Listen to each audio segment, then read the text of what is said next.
પ્રકરણ 11 કાર્ય અને ઉર્જા વર્ક એન્ડ એનર્જી. અગાઉના કેટલાક પ્રકરણોમાં આપણે વસ્તુઓની ગતિનું વર્ણન કરવાની રીતો, ગતિના કારણ તથા ગુરુત્વાકર્ષણ વિશે ચર્ચા કરી ચૂક્યા છીએ. એક બીજો ખ્યાલ કે જે આપણને અનેક કુદરતી ઘટનાઓને સમજવા તથા તેનું અર્થઘટન કરવામાં મદદરૂપ થાય છે તે છે કાર્ય.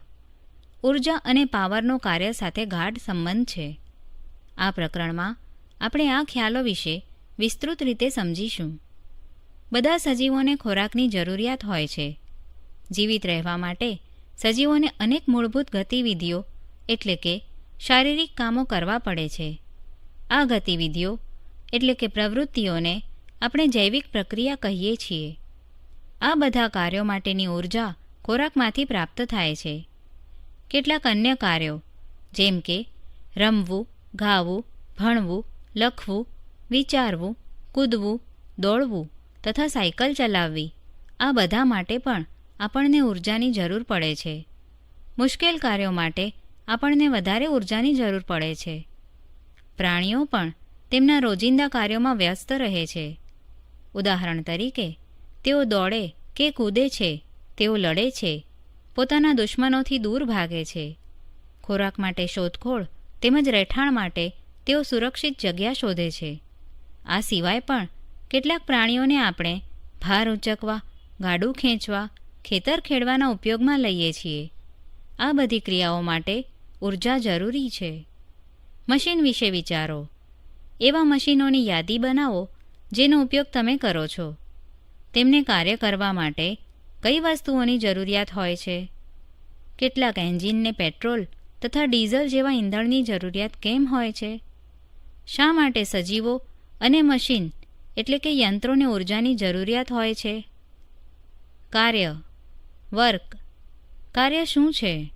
આપણે રોજિંદા જીવનમાં જે રીતે કાર્ય શબ્દનો ઉપયોગ કરીએ છીએ તે અને જે રૂપે આપણને તેને વિજ્ઞાનમાં પ્રયોગ કરીએ છીએ તેમાં તફાવત છે.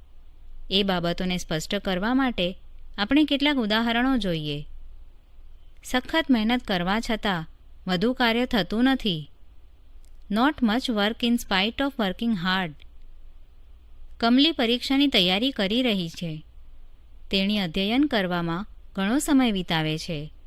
તે પુસ્તકો વાંચે છે, ચિત્ર બનાવે છે, પોતાના વિચારોને વ્યવસ્થિત કરે છે, પ્રશ્નપત્રો એકઠા કરે છે, વર્ગખંડમાં હાજર રહે છે, પોતાના મિત્રો સાથે સમસ્યાઓ પર વિચાર વિમર્શ કરે છે તથા તે પ્રયોગો પણ કરે છે.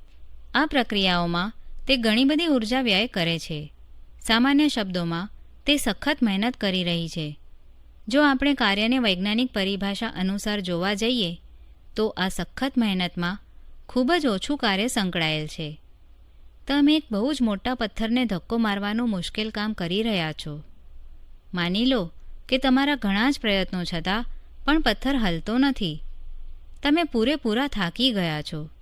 તેમ છતાં તમે પથ્થર પર કોઈ કાર્ય કર્યું નથી કેમ કે પથ્થરનું સ્થાનાંતર થયું જ નથી.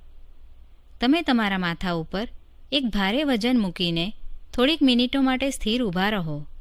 તમે થાકી જશો. તમે થાકી ગયા છો તથા તમે ઘણી શક્તિ વાપરી છે. શું તમે વજન ઉપર કંઈક કામ કરી રહ્યા છો? આપણે વિજ્ઞાનમાં જે પ્રકારે કાર્ય શબ્દનો અર્થ સમજીએ છીએ એ અર્થમાં આ પરિસ્થિતિમાં કાર્ય નથી થયું. કુદરતી દ્રશ્યોને જોવા માટે તમે સીડીઓ ચડીને મકાનના બીજા માળ સુધી પહોંચી જાઓ છો. તમે એક ઊંચા ઝાડ ઉપર પણ ચડી શકો છો. વૈજ્ઞાનિક પરિભાષા મુજબ આ પ્રક્રિયામાં ઘણું કાર્ય વણાયેલ છે. આપણા રોજિંદા જીવનમાં આપણે કોઈ પણ લાભદાયક શારીરિક કે માનસિક મહેનતને જ કાર્ય સમજીએ છીએ. કેટલીક પ્રવૃત્તિઓ જેવી કે મેદાનમાં રમવું, મિત્રો સાથે વાતચીત કરવી, કોઈ ધૂનને ગણગણવી, કોઈ ફિલ્મને જોવી, કોઈ સમારંભમાં જોડાવું, આ બધાને ઘણીવાર કાર્ય સમજવામાં આવતું નથી. કાર્ય શું છે તે એ વાત ઉપર આધારિત છે કે આપણે તેને કેવી રીતે વર્ણવીએ છીએ. વિજ્ઞાનમાં આપણે કાર્ય શબ્દનો અલગ પ્રકારથી ઉપયોગ કરીએ છીએ તે જાણવા માટે નીચે પ્રકારની પ્રવૃત્તિ કરીએ. પ્રવૃત્તિ 1. ઉપર જણાવેલ ફકરાઓમાં આપણે કેટલાય એવા કાર્યોની ચર્ચા કરી છે જે સામાન્ય રીતે આપણા રોજિંદા જીવનમાં કાર્ય માનવામાં આવે છે. આ દરેક પ્રવૃત્તિઓ માટે નીચે આપેલા પ્રશ્નો પૂછો અને તેના જવાબ આપો. 1. કઈ વસ્તુ પર કાર્ય થયું? 2. વસ્તુ પર કઈ ક્રિયા થઈ? 3. કોણ અથવા કયું કાર્ય કરી રહ્યું છે? કાર્યની વૈજ્ઞાનિક સંકલ્પના. Scientific conception of work. વિજ્ઞાનના દૃષ્ટિકોણથી આપણે કાર્યને કેવા પ્રકારે જોઈએ છીએ અને વ્યાખ્યાયિત કરીએ છીએ, આ સમજવા માટે આવો કેટલીક પરિસ્થિતિઓ પર વિચાર કરીએ. કોઈ સપાટી પર રાખેલા એક લીસા કાંકરાને એટલે કે પેબલ ધક્કો મારો. કાંકરો થોડુંક અંતર કાપે છે. તમે કાંકરા પર બળ લગાડ્યું, જેનાથી કાંકરો થોડોક સ્થાનાંતરિત થયો.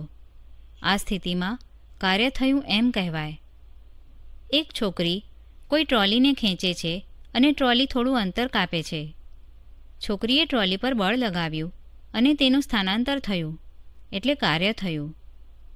એક પુસ્તકને થોડે ઊંચે સુધી ઉપાડો. આવું કરવા માટે તમારે બળ લગાડવું પડશે. પુસ્તક ઊંચું જાય છે.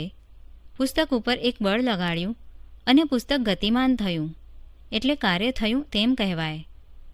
ઉપરની પરિસ્થિતિઓ ધ્યાનપૂર્વક જોવાથી એ જણાય છે કે કાર્ય કરવા માટે બે પરિસ્થિતિ હોવી જરૂરી છે. 1. વસ્તુ ઉપર કંઈક બળ લગાડવું જોઈએ અને 2. વસ્તુનું સ્થાનાંતર થવું જોઈએ.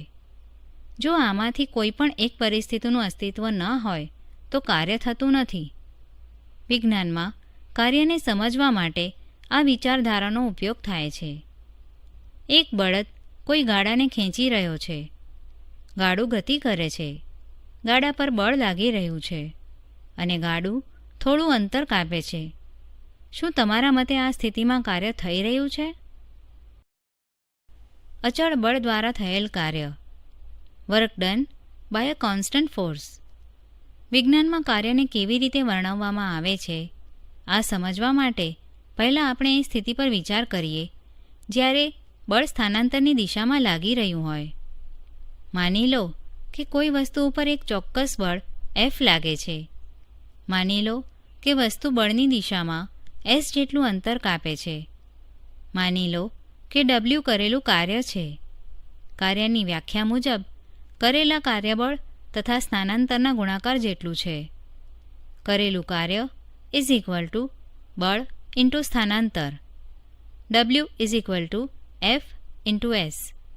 આમ કોઈ વસ્તુ પર લાગતા બળ દ્વારા થયેલ કાર્ય બળના મૂલ્ય તથા બળની દિશામાં થયેલ સ્થાનાંતરના ગુણાકાર બરાબર હોય છે. કાર્ય ફક્ત મૂલ્ય જ ધરાવે છે તથા તેને કોઈ દિશા હોતી નથી. સમીકરણમાં જો F is equal to 1 newton તથા S is equal to 1 metre હોય તો બળ દ્વારા થયેલ કાર્ય 1 ન્યૂટન મીટર હશે. અહીં કાર્યનો એકમ ન્યૂટન મીટર અથવા જૂલ જે છે. આમ 1 જૂલ એ કોઈ વસ્તુ પર કરેલા કાર્યની તે માત્રા છે જ્યારે 1 ન્યૂટન જેટલું બળ વસ્તુને બળની કાર્યરેખાની દિશામાં 1 મીટર જેટલું સ્થાનાંતર કરાવે. સમીકરણને ધ્યાનપૂર્વક જુઓ. જો વસ્તુ ઉપર લાગતું બળ 0 હોય તો કેટલું કાર્ય થયું હશે? જો વસ્તુનું સ્થાનાંતર 0 હોય તો કેટલું કાર્ય થયું હશે? એ શરતોનો સંદર્ભ લો કે જે કાર્ય થવા માટે જરૂરી છે. ઉદાહરણ: કોઈ વસ્તુ પર φn બળ લાગી રહ્યું છે. વસ્તુ બળની દિશામાં 2m અંતર કાપે છે. જો બળ વસ્તુના સમગ્ર સ્થાનાંતર દરમિયાન લાગતું હોય તો સમીકરણ મુજબ થયેલું કાર્ય φn × 2m is equal two 10 Nm અથવા 10 J. એક બીજી સ્થિતિ પર વિચાર કરો જેમાં બળ તથા સ્થાનાંતર એક જ દિશામાં હોય. એક બાળકી કોઈ રમકડાની કારને જમીનને સમાંતર ખેંચી રહી છે. બાળકીએ કારના સ્થાનાંતરની દિશામાં બળ લગાડ્યું છે. આ સ્થિતિમાં કરેલું કાર્ય બળ તથા સ્થાનાંતરના ગુણાકાર જેટલું હશે. આ પ્રકારની સ્થિતિમાં બળ દ્વારા કરેલું કાર્ય ધન ગણાય છે. હવે એક એવી સ્થિતિ પર વિચાર કરો જેમાં એક વસ્તુ ઘણા બળોના પ્રભાવથી સ્થાનાંતરિત થાય છે અને તેમાંથી એક બળ F સ્થાનાંતર S ની વિરુદ્ધ દિશામાં લાગી રહ્યું છે. એટલે કે બંનેની દિશાઓની વચ્ચે 180 ડિગ્રીનો કોણ બની રહ્યો છે. આવી સ્થિતિમાં બળ F વડે થયેલું કાર્ય ઋણાત્મક કહેવાય છે અને તેને ઋણ ચિહ્ન દ્વારા દર્શાવાય છે. બળ દ્વારા થયેલ કાર્ય F × -S અથવા -F × S થાય. ઉપરની ચર્ચા પરથી સ્પષ્ટ છે કે કોઈ બળ દ્વારા કરેલ કાર્ય ધનાત્મક અથવા ઋણાત્મક બંનેમાંથી કોઈ એક હોઈ શકે છે. આને સમજવા માટે કેટલીક પ્રવૃત્તિઓ કરીએ. જ્યારે બળ સ્થાનાંતરની દિશાથી વિરુદ્ધ દિશામાં લાગે છે ત્યારે થતું કાર્ય ઋણાત્મક હોય છે. જ્યારે બળ સ્થાનાંતરની દિશામાં લાગે છે તો થતું કાર્ય ધનાત્મક હોય છે. ઉદાહરણ: એક કુલી 15 kg વજન જમીન પરથી ઉપાડીને જમીનથી 1.5 મીટર ઊંચાઈએ પોતાના માથા પર રાખે છે. તેના દ્વારા વજન ઉપર કરેલ કાર્યની ગણતરી કરો. ઉકેલ: વજનનું દળ M = 15 kg તથા સ્થાનાંતર S = 1.5 m. કરેલ કાર્ય W = F × S = mg × S = 15 kg × 10 m/s² × 1.5 m = 225 kg m/s². Metre = 225 Nm = 225 joule. કુલી દ્વારા વજન ઉપર કરેલ કાર્ય 225 જૂલ છે. ઉર્જા એનર્જી. ઉર્જા વિના જીવન અસંભવ છે. ઉર્જાની માંગ દિન પ્રતિદિન વધતી જાય છે. આપણને ઉર્જા ક્યાંથી પ્રાપ્ત થાય છે? સૂર્ય આપણા માટે કુદરતી ઉર્જાનો સૌથી મોટો સ્ત્રોત છે. આપણી ઉર્જાના ઘણા બધા સ્ત્રોત સૂર્યથી ઉત્પન્ન થાય છે. આપણે પરમાણુઓના કેન્દ્ર, પૃથ્વીના અંદરના ભાગોમાંથી તથા સમુદ્રના મોજામાંથી પણ ઉર્જા મેળવી શકીએ છીએ. શું તમે ઉર્જાના બીજા સ્ત્રોત વિશે વિચાર કરી શકો છો? પ્રવૃત્તિ 4. ઉર્જાના કેટલાક સ્ત્રોત ઉપર દર્શાવ્યા છે. ઉર્જાના બીજા ઘણા સ્ત્રોત છે તેની યાદી બનાવો. નાના સમૂહોમાં વિચાર વિમર્શ કરો કે કેવી રીતે ઉર્જાના કેટલાક સ્ત્રોત સૂર્યના લીધે છે.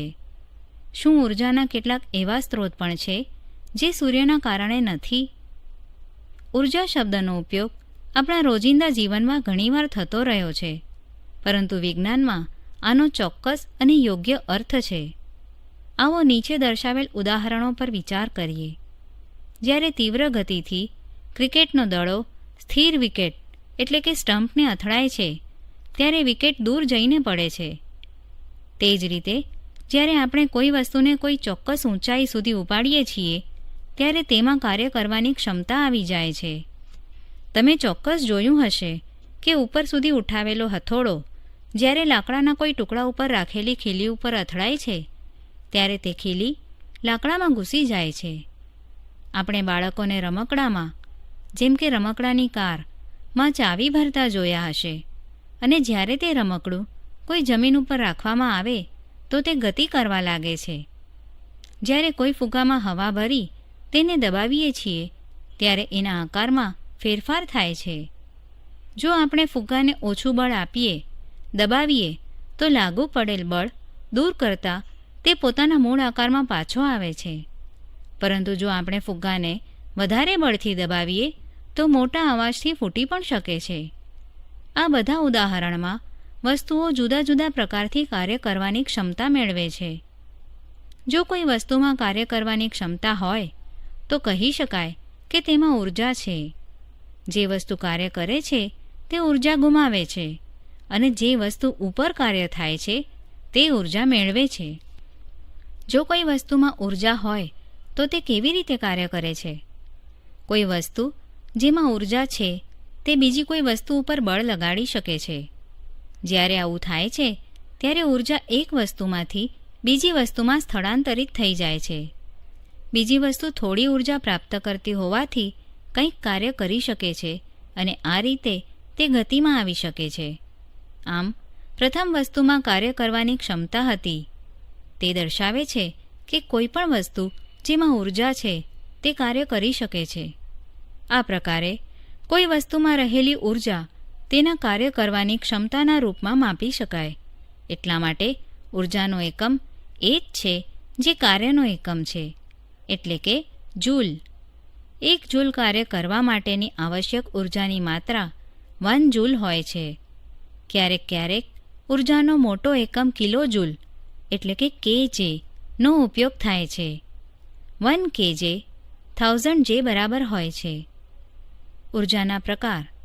Forms of energy. આપણું સૌભાગ્ય છે કે જે વિશ્વમાં આપણે રહીએ છીએ તે આપણને અનેક પ્રકારની ઊર્જા પૂરી પાડે છે, જેમાં યાંત્રિક ઊર્જા, સ્થિત ઊર્જા, ગતિ ઊર્જા, ઉષ્મા ઊર્જા, રાસાયણિક ઊર્જા, વિદ્યુત ઊર્જા અને પ્રકાશ ઊર્જાનો સમાવેશ થાય છે. કોઈ ગતિમાન વસ્તુ કાર્ય કરી શકે છે. ઝડપથી ગતિ કરતી વસ્તુ તેના જેવી જ પણ ધીમેથી ગતિ કરતી વસ્તુની સાપેક્ષમાં વધારે કાર્ય કરી શકે છે. એક ગતિશીલ ગોળી, ઝડપથી ફૂંકાતો પવન, ગોળ ફરતું પૈડું, એક ગતિશીલ પથ્થર કાર્ય કરી શકે છે. ગોળી પોતાના લક્ષ્યને કેવી રીતે વિંધી શકે છે? વહેતો પવન પવનચક્કીની પાંખોને કેવી રીતે ફેરવી શકે છે? ગતિશીલ વસ્તુઓ ઊર્જા ધરાવતી હોય છે. આ ઊર્જાને આપણે ગતિ ઊર્જા કહીએ છીએ.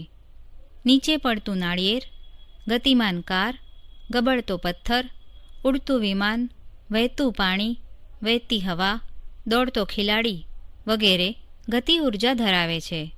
ટૂંકમાં કોઈ વસ્તુમાં તેની ગતિને કારણે ધારણ થતી ઊર્જાને ગતિ ઊર્જા કહે છે. વસ્તુની ગતિ ઊર્જા તેની ઝડપ સાથે વધે છે. કોઈ વસ્તુ તેની ગતિને કારણે કેટલી ઊર્જા ધરાવતી હશે? વ્યાખ્યા પરથી આપણે કહી શકીએ કે કોઈ નિશ્ચિત વેગથી ગતિ કરતી વસ્તુની ગતિ ઊર્જા વસ્તુને તે વેગ પ્રાપ્ત કરવા માટે કરવા પડતા કાર્યના બરાબર હોય છે. ચાલો હવે આપણે વસ્તુની ગતિ ઊર્જાને એક સમીકરણ સ્વરૂપે રજૂ કરીએ. ધારો કે m દળની એક વસ્તુ u જેટલા સમાન વેગથી ગતિ કરી રહી છે. હવે ધારો કે તેના પર f જેટલું અચળ બળ સ્થાનાંતરની દિશામાં લાગે છે, તેથી વસ્તુનું s જેટલું સ્થાનાંતર થાય છે. સમીકરણ પરથી થયેલ કાર્ય w fs જેટલું હશે. વસ્તુ પર થતા કાર્યને કારણે તેના વેગમાં ફેરફાર થાય છે. ધારો કે તેનો વેગ u થી બદલાઈને v થાય છે. ધારો કે ઉત્પન્ન થતા પ્રવેગનું મૂલ્ય a છે. આપણે ગતિના 3 સમીકરણનો અભ્યાસ કર્યો. અચળ પ્રવેગ, a થી ગતિ કરતી કોઈ વસ્તુના પ્રારંભિક વેગ u, અંતિમ વેગ v તથા સ્થાનાંતર s વચ્ચેનો સંબંધ નીચે પ્રમાણે છે. v² - u² = 2as અથવા s v² - u² 2a. આપણે જાણીએ છીએ કે f ma.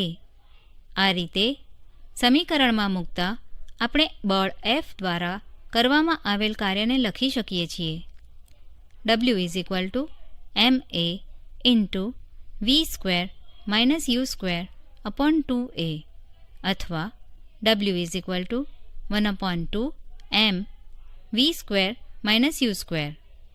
જો વસ્તુ સ્થાયી અવસ્થામાંથી પોતાની ગતિની શરૂઆત કરતી હોય તો, એટલે કે u 0 હોય તો W 1/2 mv². સ્પષ્ટ છે કે કરેલ કાર્ય વસ્તુની ગતિ ઊર્જામાં રૂપાંતરણ પામે છે. જો u 0 તો થયેલ કાર્ય 1/2 mv². આમ m દળ તથા v જેટલા સમાન વેગથી ગતિ કરતી વસ્તુની ગતિ ઊર્જાનું મૂલ્ય Ek = 1/2 mv². ઉદાહરણ: 15 kg દળની એક વસ્તુ 4 મીટર પર સેકન્ડના સમાન વેગથી ગતિ કરે છે. વસ્તુની ગતિ ઊર્જા કેટલી હશે? ઉકેલ: વસ્તુનું દળ m = 15 kg, વસ્તુનો વેગ v = 4 મીટર પર સેકન્ડ. સમીકરણ પરથી Ek = 1/2 mv² = 1/2 × 15 kg × 4 metre per second × 4 metre per second is equal two 120 joule. વસ્તુની ગતિ ઉર્જા 120 જૂલ છે. ઉદાહરણ: જો કોઈ કારનું દ્રવ્યમાન 1500 kg હોય તો તેના વેગને 30 km/h થી વધારીને 60 km/h કરવા માટે કેટલું કાર્ય કરવું પડશે?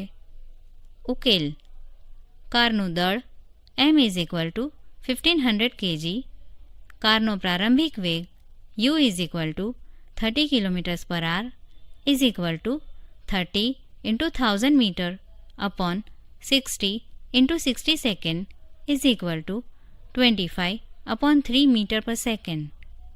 આ રીતે કારનો અંતિમ વેગ v is equal to 60 km/h is equal to 50/3 મીટર/સેકન્ડ. તેથી કારની પ્રારંભિક ગતિ ઉર્જા EKI is equal to 1/2 mu² is equal to 1/2 × 1500 kg × 25/3 metre per second square is equal to 156,250/3 joule. આ જ રીતે કારની અંતિમ ગતિ ઉર્જા EKF is equal to 1/2 × 1500 kg × 50/3 metre per second square is equal to 625,000/3 joule. આમ થયેલ કાર્ય ઇઝ ઇક્વલ ટુ ગતિ ઉર્જામાં ફેરફાર is equal to EKF - EKI is equal to 156,250 joule. સ્થિતિ ઉર્જા પોટેન્શિયલ એનર્જી. પ્રવૃત્તિ 5. એક રબરની રિંગ લો. તેના એક છેડાને પકડીને બીજો છેડો ખેંચો. રિંગ ખેંચાશે. રિંગના કોઈ એક છેડાને છોડી દો. શું થાય છે? રબર પોતાની મૂળ લંબાઈ મેળવવાનો પ્રયત્ન કરશે. સ્પષ્ટ છે કે રબરે તેના ખેંચાવાની સ્થિતિમાં કંઈક ઉર્જા મેળવી છે. ખેંચાવાથી તે કેવી રીતે ઉર્જા મેળવે છે? પ્રવૃત્તિ 6. એક સ્લિંકી લો. આકૃતિમાં દર્શાવ્યા પ્રમાણે તેનો એક છેડો તમારા મિત્રને પકડવાનું કહો. તમે બીજા છેડાને પકડો તથા મિત્રથી દૂર જાઓ. હવે તમે સ્લિંકીને છોડી દો. શું થાય છે? ખેંચવાથી કેવી રીતે ઉર્જા મેળવે છે? શું સંકોચન સ્થિતિમાં પણ સ્લિંકી ઉર્જા મેળવશે? પ્રવૃત્તિ 7. એક રમકડાની કાર લો. એમાં ચાવી ભરો. કારને જમીન ઉપર મૂકો. શું તે ચાલે છે? તેણે ઉર્જા ક્યાંથી મેળવી? શું મેળવેલ ઉર્જા ચાવી દ્વારા ફેરવેલા આંટાઓની સંખ્યા ઉપર આધારિત છે? તમે આની તપાસ કેવી રીતે કરશો? ઉપર્યુક્ત પરિસ્થિતિઓમાં વસ્તુ ઉપર કરેલ કાર્યના લીધે એમાં ઉર્જા ભેગી થાય છે. કોઈ વસ્તુમાં સ્થળાંતર કરેલી ઉર્જા તેમાં સ્થિતિ ઉર્જા રૂપે સંગ્રહ પામે છે. કોઈ રમકડાની કારમાં ચાવી ભરતી વખતે તમે કાર્ય કરો છો તે તેની અંદરની કમાનમાં સ્થાનાંતર પામતી ઉર્જા સ્થિતિ ઉર્જા રૂપે સંગ્રહ પામે છે. કોઈ વસ્તુ દ્વારા તેની સ્થિતિ અથવા બંધારણ દ્વારા ધારણ થતી ઉર્જાને સ્થિતિ ઉર્જા કહે છે. પ્રવૃત્તિ 8. વાંસની એક પટ્ટી લો અને તેમાંથી આકૃતિમાં દર્શાવ્યા પ્રમાણે એક ધનુષ્ય તૈયાર કરો. એક હલકી દંડીનું તીર બનાવો. તીરનો એક છેડો ધનુષ્ય પર ખેંચીને બાંધેલી દોરી પર રાખો. હવે દોરીને ખેંચી તીરને છોડો. તીર ધનુષ્યથી દૂર જાય છે તે નોંધો તથા ધનુષ્યના આકારમાં થતો ફેરફાર નોંધો. ખેંચેલી દોરી વખતે ધનુષ્યના આકારમાં થતા ફેરફારના કારણે તેમાં સંગ્રહ પામેલી સ્થિતિ ઉર્જા તીરને ગતિ ઉર્જા રૂપે મળે છે, જેથી તીર ગતિ કરીને દૂર પડે છે. ઊંચાઈએ રહેલી વસ્તુની સ્થિતિ ઉર્જા. Potential energy of an object at a height. કોઈ વસ્તુને ઊંચાઈ પર લઈ જતા તેની ઉર્જામાં વધારો થાય છે, કારણ કે વસ્તુને ઉપર લઈ જવા માટે ગુરુત્વાકર્ષણ બળની વિરુદ્ધમાં કાર્ય કરવું પડે છે. વસ્તુમાં સંગ્રહ પામતી આ પ્રકારની ઉર્જાને તેની ગુરુત્વીય સ્થિતિ ઉર્જા કહે છે. જમીનથી ઉપર કોઈ બિંદુ પાસે વસ્તુની ગુરુત્વીય સ્થિતિ ઉર્જાને વસ્તુને જમીન પરથી તે બિંદુ સુધી લઈ જવા માટે ગુરુત્વીય બળની વિરુદ્ધમાં કરવા પડતા કાર્ય દ્વારા વ્યાખ્યાયિત કરવામાં આવે છે. કોઈ ઊંચાઈ પર વસ્તુની ગુરુત્વીય સ્થિતિ ઊર્જાનું સૂત્ર મેળવવું સરળ છે. એક m દળ ધરાવતી વસ્તુ લો, તેને જમીનથી h ઊંચાઈ સુધી લઈ જવામાં આવે છે. આ માટે બળની જરૂર પડશે. વસ્તુને આપેલ ઊંચાઈ સુધી લઈ જવા માટે જરૂરી લઘુત્તમ બળ વસ્તુના વજન બળ એટલે કે mg જેટલું હશે. વસ્તુમાં તેના પર કરેલા કાર્ય જેટલી ઊર્જા સંગ્રહ પામે છે. ધારો કે વસ્તુ પર ગુરુત્વીય બળની વિરુદ્ધમાં કરેલ કાર્ય W છે. આમ કરેલ કાર્ય W બળ ઇન્ટુ સ્થાનાંતર mg ઇન્ટુ h mgh. વસ્તુ પર કરેલ કાર્ય mgh જેટલું છે, તેથી વસ્તુને mgh જેટલી ઊર્જા મળે છે, જે વસ્તુની સ્થિતિ ઊર્જા EP છે. EP mgh. અહીં ધ્યાનમાં લેવા જેવી વાત એ છે કે ગુરુત્વીય બળ દ્વારા થયેલ કાર્ય વસ્તુના પ્રારંભિક તથા અંતિમ સ્થાન પર આધાર રાખે છે, તેના ગતિપથ પર આધાર રાખતું નથી. આકૃતિમાં આવી એક સ્થિતિ દર્શાવેલ છે, જેમાં એક બ્લોકને સ્થિતિ A થી સ્થિતિ B સુધી બે જુદા જુદા પથ દ્વારા પહોંચાડાય છે. ધારો કે ઊંચાઈ AB h. બંને સ્થિતિઓમાં વસ્તુ પર થયેલ કાર્ય mgh છે. ઉદાહરણ: 10 kg દળની એક વસ્તુને જમીનથી 6 મીટરની ઊંચાઈ સુધી લઈ જવામાં આવે છે. આ વસ્તુમાં સંગ્રહ પામતી ઊર્જાની ગણતરી કરો. g 9.8 metre per second square. ઉકેલ: વસ્તુનું દળ m 10 kg, ઊંચાઈ h 6 મીટર, ગુરુત્વ પ્રવેગ g 9.8 metre per second square. સમીકરણ પરથી સ્થિતિ ઊર્જા mgh 10 kg into 9.8 metre per second square into 6m 588 joule. સ્થિતિ ઊર્જા 588 જૂલ છે. ઉદાહરણ: 12 kg દળની એક વસ્તુ જમીન પરથી અમુક ઊંચાઈ પર આવેલ છે. જો આ વસ્તુની સ્થિતિ ઊર્જા 480 J હોય તો વસ્તુની જમીનની સાપેક્ષ ઊંચાઈ શોધો.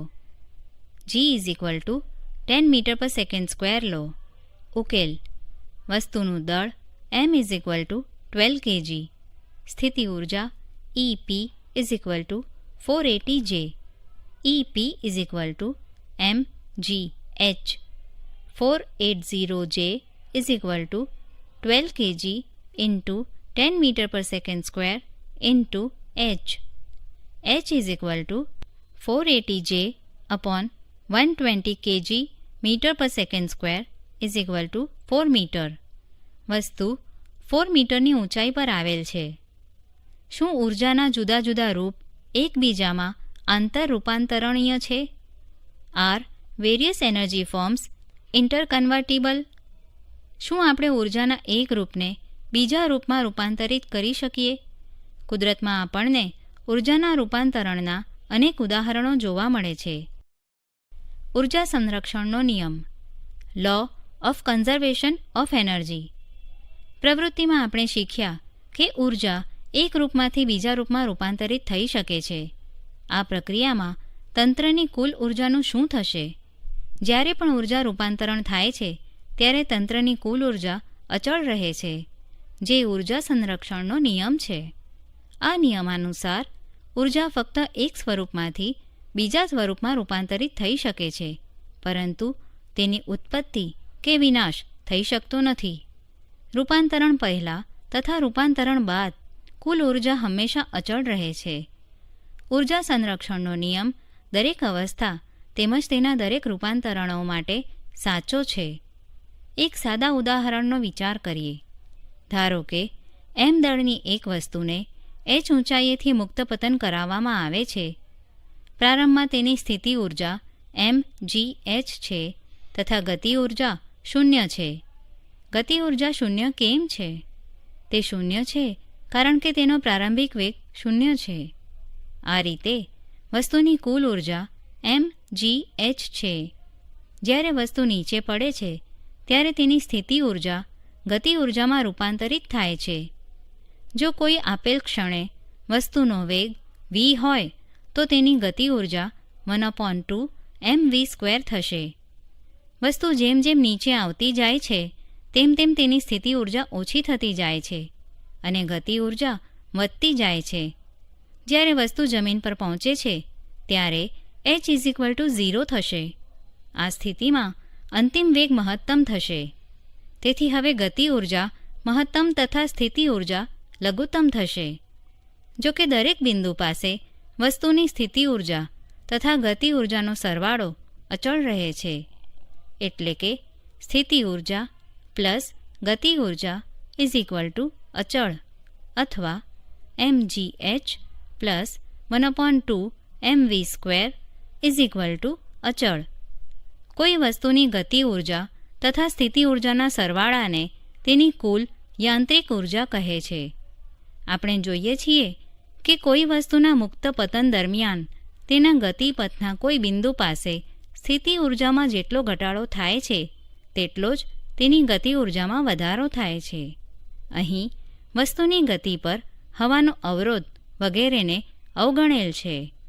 આ રીતે ગુરુત્વીય સ્થિતિ ઉર્જાનું ગતિ ઉર્જામાં સતત રૂપાંતરણ થયું હોય છે. કાર્ય કરવાનો દર રેટ ઓફ ડુઈંગ વર્ક. શું આપણે બધા એક જ દરથી કાર્ય કરીએ છીએ? શું યંત્રો ઉર્જાનો ઉપયોગ તથા તેનું રૂપાંતરણ સમાન દરથી કરે છે? કાર્યકારી પદાર્થો એટલે કે એજન્ટો કે જે ઉર્જાનું રૂપાંતરણ કરે છે તે જુદા જુદા દરે કાર્ય કરતા હોય છે. ચાલો નીચેની પ્રવૃત્તિ સમજીએ. પ્રવૃત્તિ 9. 2 બાળકો ધારો કે A અને Bનો વિચાર કરો. ધારો કે તેમના દળ સમાન છે. બંને દોરડા પર અલગ અલગ ચડવાનો પ્રારંભ કરે છે. બંને 8 મીટરની ઊંચાઈ સુધી પહોંચે છે. માની લો કે આ કાર્ય કરવામાં A 15 સેકન્ડ લે છે જ્યારે B 20 સેકન્ડ લે છે. દરેક બાળક દ્વારા થયેલું કાર્ય કેટલું છે? કરેલ કાર્ય સમાન છે તથા A બાળકે કાર્ય કરવા માટે B બાળકની સરખામણીમાં ઓછો સમય લીધો છે. કયા બાળકે આપેલ સમય ધારો કે 1 સેકન્ડમાં વધારે કાર્ય કર્યું?